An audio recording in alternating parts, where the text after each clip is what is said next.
Every Thursday night, without fail, Antonio would call each of his 3 children.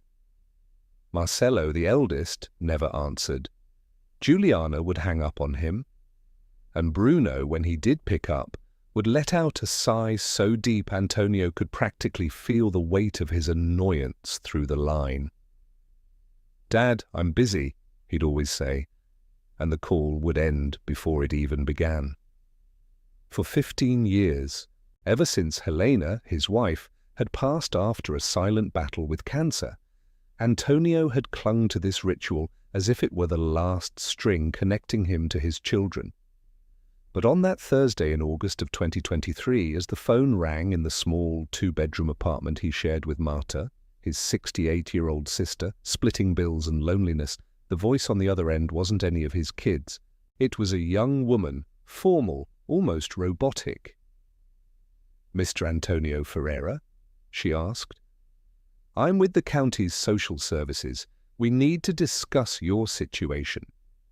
If you've ever felt like you've given your all to your children, worked your fingers to the bone to ensure they had what you never did, and still ended up discarded like an old piece of furniture, no longer of use, this story will pull something out from deep inside your chest. Because what happened in that cramped apartment on that cold winter night wasn't just a confrontation between parents and children. It was the explosion of decades of silent resentments, unacknowledged sacrifices, and a truth so painful no one dared to speak it until it was too late. Before we continue this story, I have a simple request. If you enjoy hearing real stories that touch your heart and make you reflect on family, sacrifice, and the weight of choices we make thinking we're doing the right thing, please subscribe to the channel. Every week we bring you stories like this, about people who have gone through situations you might be facing yourself right now, or that someone very close to you is silently enduring. Your subscription helps me continue to bring these stories to you, and I promise each one will be worth your time. Antonio was 72 years old, but he looked 85. His stooped shoulders carried more than just age. They bore 3 decades of double shifts in construction, of waking at 4 in the morning when his body begged for another hour of sleep, of returning home with hands cracked from cement and lime, of eating bologna sandwiches on the job site while watching colleagues open steaming lunchboxes. He never complained, not when Marcelo asked to go to private school because all his friends went there. Not when Juliana wanted to do a study abroad program in the United States and he had to take out a loan that took 5 years to pay off. Not when Bruno decided to study medicine and Antonio had to sell the only asset he owned, a small plot of land inherited from his father, to cover the first few years of private college. Helena would always say, with that tired smile he adored, "We'll manage. Antonio, our children, will have the life we never had." And he believed it. He believed it so much that he never stopped to calculate the real cost of it all. The apartment where Antonio now lived with Marta was on the 4th floor of a building with no elevator on the outskirts of a small town in the interior of São Paulo. The walls had damp stains that spread like maps of imaginary countries. The smell of mildew mixed with the aroma of reheated coffee permeated the rooms. The living room was small, with a worn-out sofa of faded brown fabric that Helena had bought on sale 20 years ago. On the coffee table, there was always a plate of tapioca cookies that Marta made every Sunday, even knowing that almost no one ate them. On the wall, 3 dusty photo frames. One showed Marcelo in his engineering graduation cap and gown, a wide smile, arms outstretched. Another, Juliana on her wedding day, a full-skirted white dress, a bouquet of roses. And the last, Bruno in his white lab coat, stethoscope around his neck, a serious pose of a newly graduated doctor. Antonio looked at those photos every day and felt a tightness in his chest he could never explain. It was pride mixed with something darker, heavier. It was the feeling of having raised strangers. Marta had been a widow for 12 years and had no children. She worked as a cleaner in 3 different houses during the week and on Saturdays sold empanadas at the farmer's market. She and Antonio shared the expenses for rent, electricity, water, gas. They also shared the silence of the nights, when each would retreat to their own room and pretend the loneliness didn't hurt so much. That August night, when the social worker's call dropped like a bomb, Marta was in the kitchen preparing vegetable soup. Antonio held the phone with a trembling hand, his face pale. "What is it?" she asked, putting down her wooden spoon. Antonio didn't answer immediately. He just ran a hand over his face and said, his voice choked, "They want us to go to a shelter, Marta. They said we're not capable of living alone." Marta sat down in a chair, her legs unsteady. "But who called them?" she asked, already knowing the answer. Antonio didn't need to say anything. They both knew, Marcelo, Juliana, or Bruno. Or perhaps all 3 together in a rare moment of agreement. 2 weeks later, on a sweltering September afternoon, the 3 children showed up at the apartment. They didn't call ahead, they didn't announce themselves, they just rang the doorbell at 3 in the afternoon as if they were city inspectors. Antonio opened the door and his heart nearly stopped. There they were, Marcelo in a grey suit, impeccable tie, expensive watch on his wrist. Juliana, with designer sunglasses, a genuine leather bag slung over her shoulder, manicured nails, straightened hair. And Bruno, a white lab coat under his blazer, phone in hand, checking messages as if he were in a hurry. "Hi, Dad," Marcelo said, without hugging him. "We need to talk." Antonio stepped aside and they entered as if they were inspecting a property for sale. They looked around with an expression that mixed pity and discomfort. Juliana wrinkled her nose at the smell of mildew.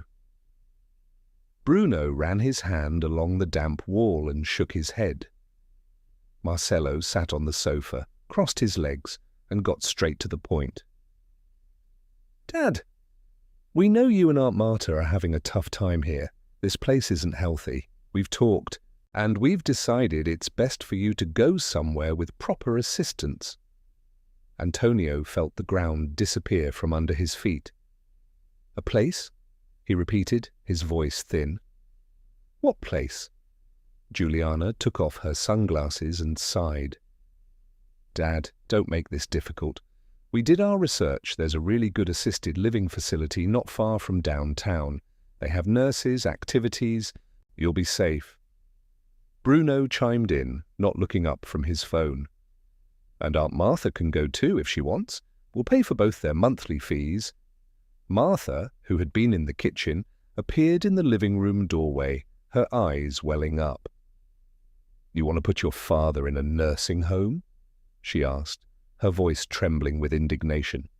"He's not sick. He doesn't need a nurse. He needs his family." Marcelo stood up, annoyed. "Aunt, with all due respect, you don't understand. We don't have time to take care of him. I work 12 hours a day.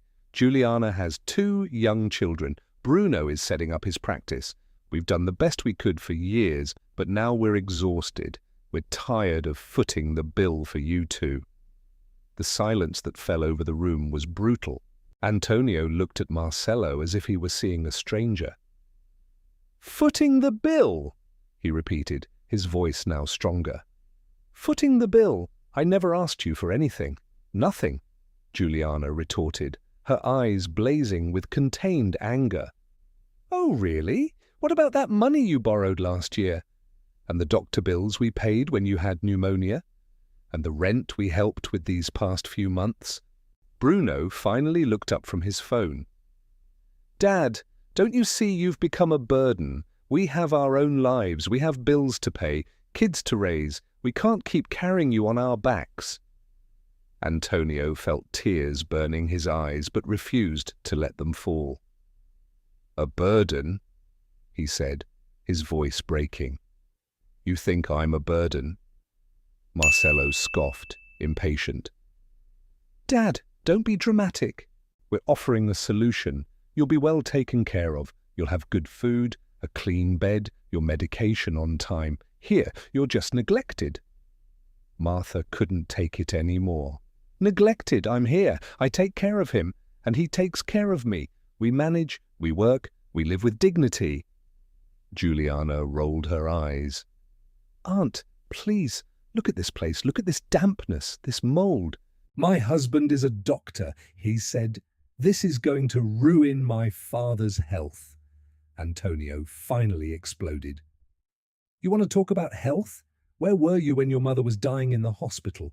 I spent 3 months sleeping in that hard chair next to her bed, alone. You guys would show up once a week, stay for 10 minutes, and leave. I held her hand until her last breath. Me. And now you come here telling me you're tired of footing my bill? The words came out like punches. Marcello turned red. You always throw that in our faces. We had jobs, Dad. We had commitments. Antonio took a step forward, his body trembling. Commitments? I worked like a dog my entire life to give you everything I never had. I'd wake up before dawn, come home at night, eat scraps from construction sites, broke my back carrying heavy loads, all for what? So you could have good schools, designer clothes, study abroad, private college, and now you're telling me I'm the burden. Bruno held up his hands, trying to calm the situation. Dad, nobody's devaluing what you did, but you did it because you wanted to. Nobody asked you to. Those words pierced Antonio like a blade. Because I wanted to? He repeated, incredulous. You think I wanted to break my body? I chose to have nothing for myself. I did this because I'm your father, because I believed family meant sacrifice. But for you, family only matters when it's convenient, right? Juliana scoffed. Oh, come on, Dad, you're being dramatic. We're offering help. If you don't want it, that's your problem. We've washed our hands of it. Marcello nodded. That's right. We've done our part. Now it's your decision. Either you agree to go to the assisted living facility, where we'll pay for everything, or you stay in this dump, but don't come crying to us later that we didn't help. Antonio looked at his 3 children, one by one, and saw the naked truth. They weren't here out of concern, they were here out of guilt. Guilt mixed with impatience, with a rush to get rid of a problem they never wanted to carry. In that moment, something inside Antonio finally broke. He took a deep breath, wiped his eyes, and said, with a frightening calm, "Get out of my house." Marcello frowned. "What?" "Get out," Antonio repeated, pointing to the door. "You are no longer welcome here. I don't want anything more from you. Not money, not help, not pity. Go live your oh-so-important lives. I'll manage on my own, like I always have."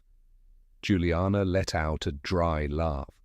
"Oh, really? And how exactly are you going to manage, Dad, with that measly pension you get?"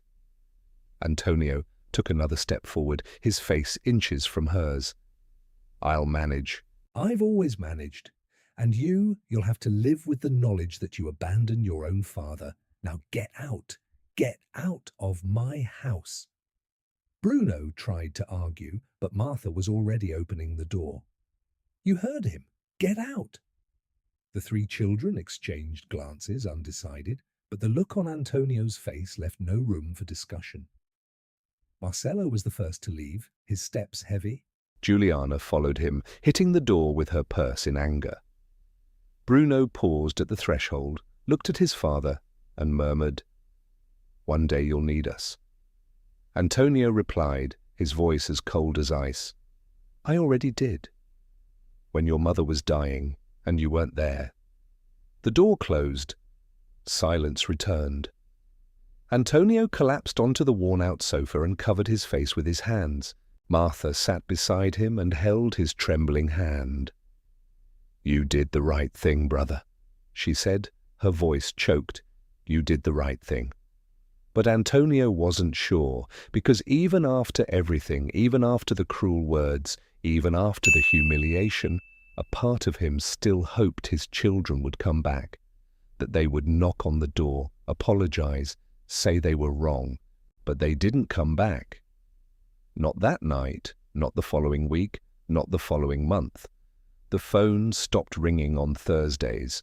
The photos on the wall remained, gathering dust, smiling faces frozen in a past that now seemed like a lie. If this story is hitting you, imagine what's coming next. Subscribe to the channel so you don't miss any more stories like this. Here, we tell real stories of people who face the impossible, and I'm sure many of them will make you feel less alone on your journey. Tell me in the comments, have you ever been in a situation where you felt you gave your all for someone and that person just turned their back? Have you ever had that moment when you realized the sacrifice you made wasn't seen, wasn't valued, meant nothing? Right? I've been there, below, if this story touched you in any way. Your comment could be exactly the message someone else needed to read today to know they aren't alone. 3 months passed. Antonio and Marta continued sharing the apartment, sharing the bills, sharing the pain. Antonio went back to taking odd jobs in construction, even with his back aching with every move. Marta increased her production of empanadas and managed to sell them at 2 more farmers' markets. Life went on, heavy, but it went on.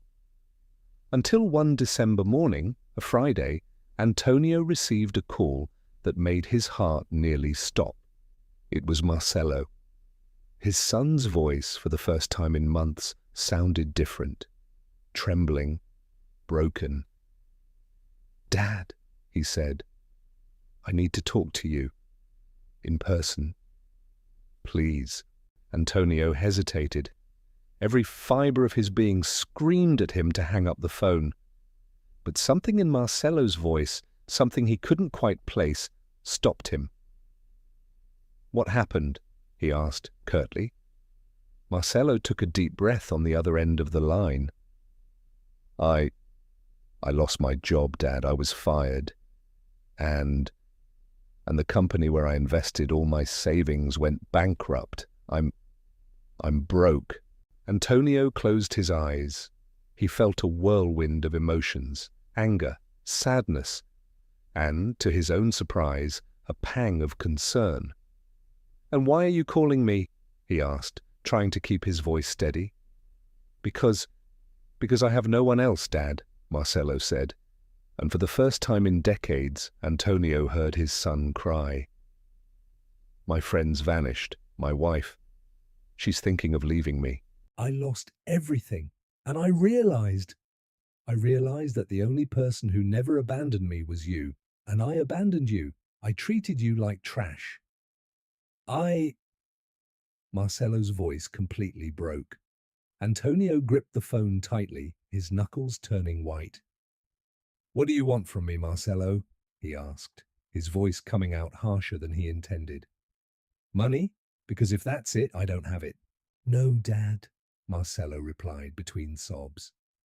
I just wanted to apologize. I ruined everything. I was a horrible son. And you were right. About everything."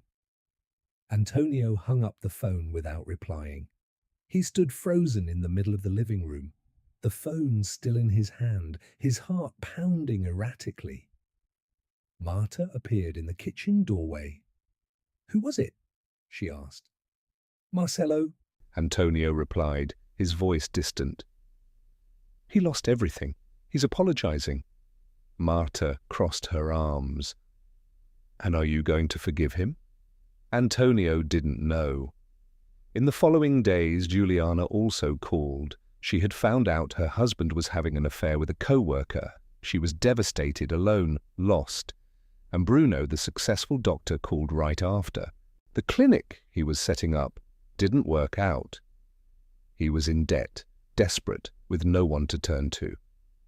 One by one, the 3 children who had shouted they were tired of supporting their father, who had called him a burden, who had abandoned him, returned. Not with gifts, not with solutions, They returned broken, humiliated, destroyed by their own choices. And that's when Antonio had to make the hardest decision of his life. He could do what they had done to him. He could turn his back, say he washed his hands of them, that they reaped what they sowed. Part of him wanted that. He wanted them to feel the pain of abandonment firsthand. But there was another part, smaller but persistent, that remembered Marcello's laughter as a child, the way Juliana used to hug his neck before bed, the way Bruno used to look at him with admiration when he fixed a broken toy. These ghosts from a distant past whispered in Antonio's ear, begging for mercy, begging him to be bigger than the pain. In the second week of January 2024, Antonio did something that surprised even himself. He called his 3 children and arranged to meet at the apartment. When they arrived, they were unrecognizable. Marcello without his impeccable suit, unshaven, with deep dark circles under his eyes. Juliana without makeup, her hair pulled back in a messy ponytail, her eyes swollen from crying. Bruno without his white coat, in a simple t-shirt, his shoulders slumped. They entered the apartment in silence, like children being called for a scolding. Antonio made them sit on the worn-out sofa, the same sofa where, months ago, they had spoken the cruelest words a child can say to a father. He stood in front of them and took a deep breath. "You hurt me," Antonio began, his voice calm but firm. "You hurt me in a way I don't know if I'll ever forget. You called me a burden. You said you were tired of supporting me. You treated me like an old piece of furniture that spoils the decor." Marcello lowered his head. Juliana began to cry silently.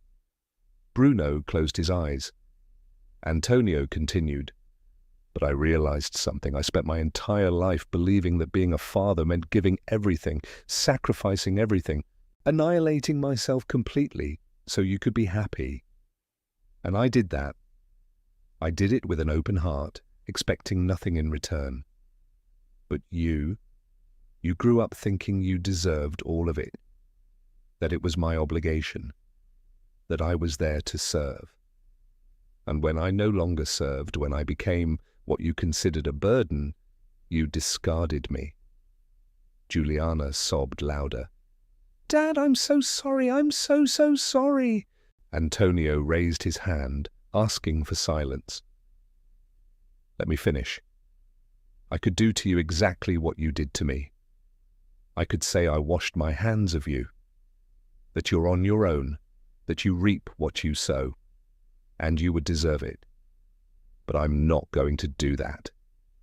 The 3 children looked up, surprised.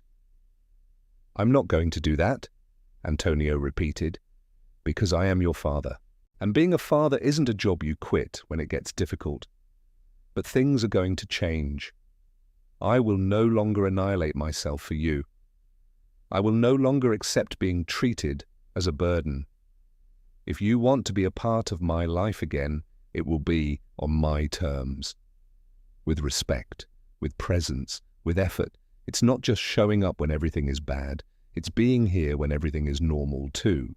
It's calling not because you need something, but because you care. Do you understand?" Marcello fell to his knees on the floor in front of his father and clasped his hands. "Dad, I swear I'll be different. I messed up so badly."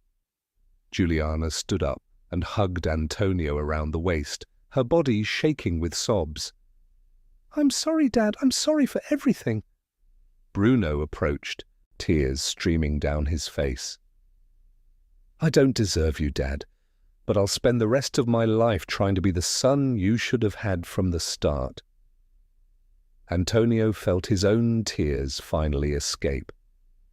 He embraced his 3 children, holding them tight, and in that moment he allowed the anger, the hurt, the pain of months to begin to dissolve. They didn't disappear completely. Perhaps they never would, but they began to make room for something new, something fragile but real. The months that followed weren't easy. Marcello started working as a rideshare driver while looking for a new job. Every week he visited his father, brought fresh bread, and helped fix whatever was broken in the apartment. Juliana got divorced but began to rebuild her life. And every Sunday, she brought her grandkids to visit their grandfather. Antonio, who had never had the chance to know them properly, now spent hours telling stories, making paper airplanes, laughing in a way he hadn't laughed in years. Bruno got a job at a public hospital. The salary was lower, but he was at peace. And every Friday night, he had dinner at the apartment with his father and Aunt Marta, eating the vegetable soup she made with such care. Antonio didn't become the same man he was before. The pain of abandonment left scars that would never fully disappear. But he learned something that is perhaps the hardest lesson a father can learn. He learned that loving his children doesn't mean destroying himself for them, that sacrifice has limits, that respect is not optional, and that forgiving doesn't mean forgetting, but it means choosing not to let resentment consume you until you turn to ashes. Marta, observing everything closely, said one night as they washed dishes together, "You did the right thing, brother. You gave them a second chance, but more importantly, you gave yourself a second chance to be happy." Antonio smiled, drying a plate. "I just hope they never forget what happened. Not to suffer, but to remember that family isn't just blood. It's presence, it's effort, it's a choice." And they didn't forget. Because what happened in that damp apartment, in that brutal confrontation, in that painful separation, and in that fragile reunion wasn't just a story of abandonment and redemption. It was a mirror. A mirror that showed three children how far they had strayed from what truly mattered. And it showed a father that he had the right to demand the minimum, which was to be seen, to be respected, to be loved not out of obligation, but out of genuine choice. Today, when Antonio looks at the photos on the wall, he still feels a tightness in his chest. But now it's a different tightness, because alongside those old photos there are new ones. Photos of his grandkids laughing in his lap, photos of Marcello helping paint the bedroom wall, photos of Juliana and Marta making snacks together in the kitchen, photos of Bruno with his stethoscope around his neck, but this time hugging his father with a genuine, not posed, smile. The house still has dampness on the walls, the sofa is still worn, the vegetable soup is still the same, but now in that small apartment there is something that wasn't there before. There is presence, there is effort, there is choice. And that, Antonio finally understood, is worth more than any sacrifice he ever made in his life. If this story touched your heart in any way, I sincerely ask you to subscribe to the channel. Here, we don't just tell stories. We create a space where real people share real pain and find comfort knowing they're not alone. Every subscription helps me continue this work, and I promise that every week you'll find a story here that will make you reflect, cry, smile, and above all, feel that someone understands you. And before you go, do me a favor. Write in the comments one word, just one, that summarizes what you felt listening to this story. It could be hope, it could be strength, it could be pain. Doesn't matter what it is, because every comment below becomes a chain of support for someone who may be going through the worst phase of their life and needs to know that there are people who care. Write, "This story touched me," if you felt something. Thank you so much for staying with me until now. It means more than you can imagine. Leave a like if this story moved you, and we'll see you in the next story. I'll wait for you here.